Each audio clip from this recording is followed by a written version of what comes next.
আমি তার বন্ধু আহসানুল কবির ডিসি সাহেব কেমন বন্ধু জানি না, তবে উনি ওই সম্পর্ক ধরে এটা নির্দেশ নিয়েছিলেন।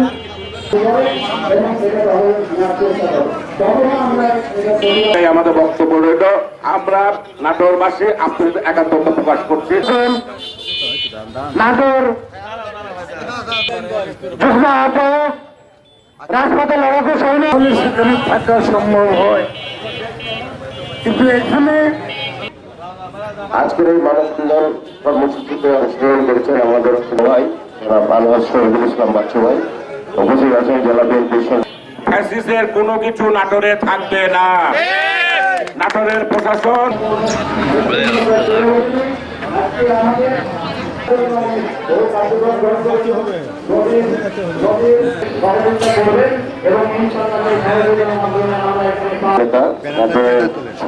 এই আসলে জনসাধারণের একক কারোর জন্য সুবিধা হয়ে আছে।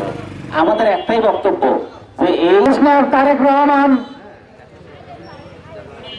নতুন বাংলা এটা হচ্ছে আমাদের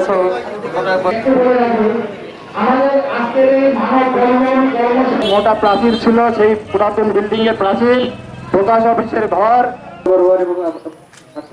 এবং আমাদের মহল্লায় কোনো খেলার জায়গা নেই, কোনো খেলার জায়গা আছে এখানে। হ্যাঁ, একজন অবৈধভাবে দখল নিয়ে আছে। 6 নম্বর ওয়ার্ডের